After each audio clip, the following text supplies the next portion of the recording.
boxes in this case.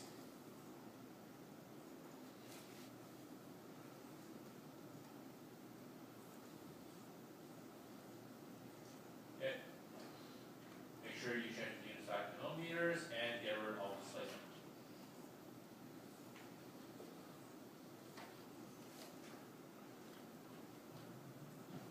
And then of course change out the units, right? 60, 40, 0.5,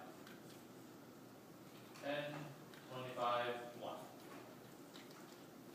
Okay, so run the simulation.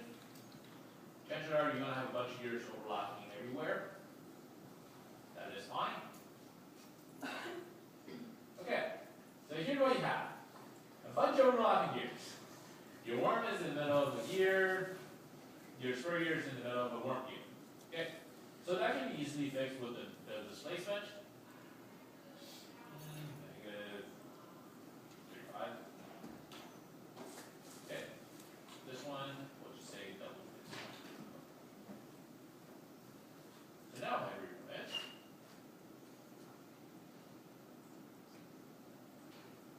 here it is. Two gears actually connected to a worm, and then the worm here actually connected to another gear here. Okay? So if I wanted, what should basically be the right setup, right? Well, we have here, axial connection, axial connection. So now if we want to actually make it reflect what we see here, go back here, take this rigid body frame, and spin it in the Z direction under 80 degrees. That should flip all of this to the bottom.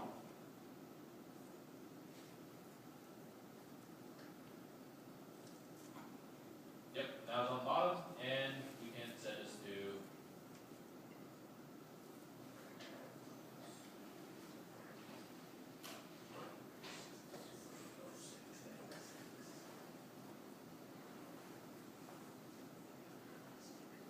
there it is.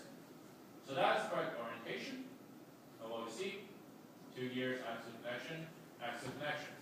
If we want to actually show the rod, we can use canonical geometry and stick it up.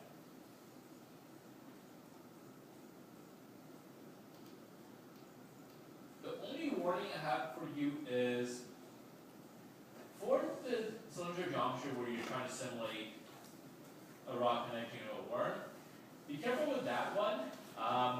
The standard 5mm doesn't work. You're going to have to go through the round 2. If you don't, what happens is it just kind of covers your worm. Okay, here it is. Even now, it's slightly covering out the worm.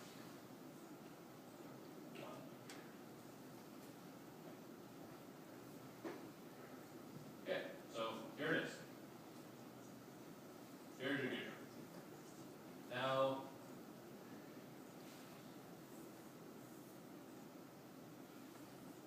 okay, any questions so far with worms and worm gears? Very straightforward, right? There's nothing, well, there's only two things different. The first one is the fact that you do need to actually change the 90-degree rotation on the head geometry to the worm.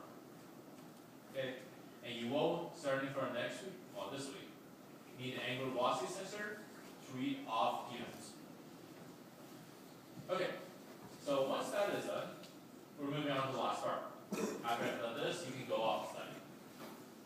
And that is the worm wrap. This is probably the most important thing you need to learn today because it will pertain to your final project. Basically how to translate from rotational to linear.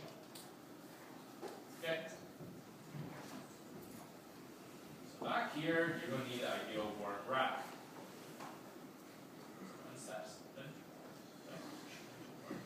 Okay. So for this worm, we have ACD of 8, diameter 10, length of 7 feet. So back in here, go to the assembly here. Make a new worm gear. You don't need the worm gear in this case. All you need is the worm itself. 170.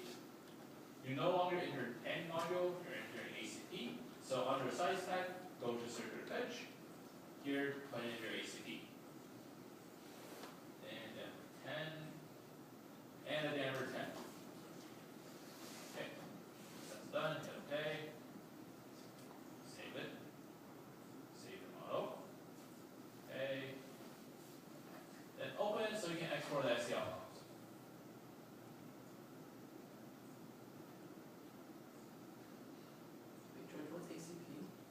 axis circumflex. You will know what it is in your tutorial.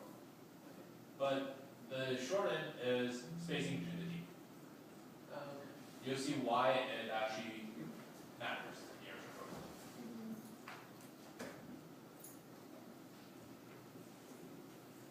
Okay, for the worm rack, here's the example file. Let's run it.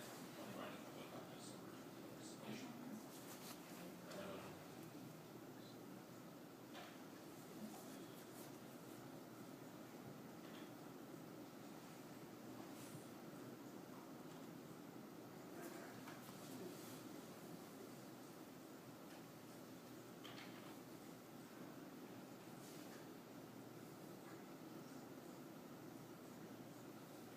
Okay, so here it is.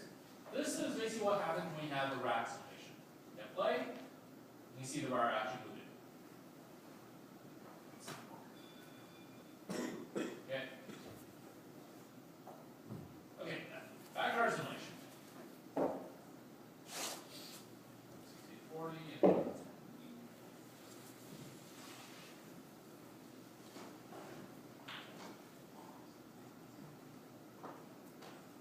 here is where the bad part about simulating racks are. Okay?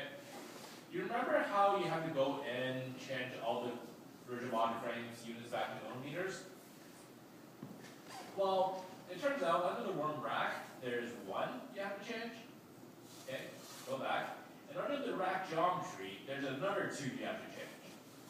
If at any time you forget to change these to millimeters, you're either A, going to lose your rack, as in you have no idea where it is, or B, have a rack that goes on for 30 meters, minimum. Okay? Also known as what is wrong with simulation. So remember, change units. When you connect the rack geometry over to the reform rack, it will replace one of the pad geometries, and you will use the middle port. Like so. You are no longer ending a simulation with inertia. Okay, you need something about mass. Because you're now moving linearly, no longer rotation. And then go like so. Outside is you don't have to actually put a center anymore because probes read in meters per second as they fall. Okay. That. I'm going to treat this one as the worm equals 2. Okay. Radius of worm. Radius of the worm, basically half your diameter, 10 by 2. And this is the annoying part. Modulo of the worm.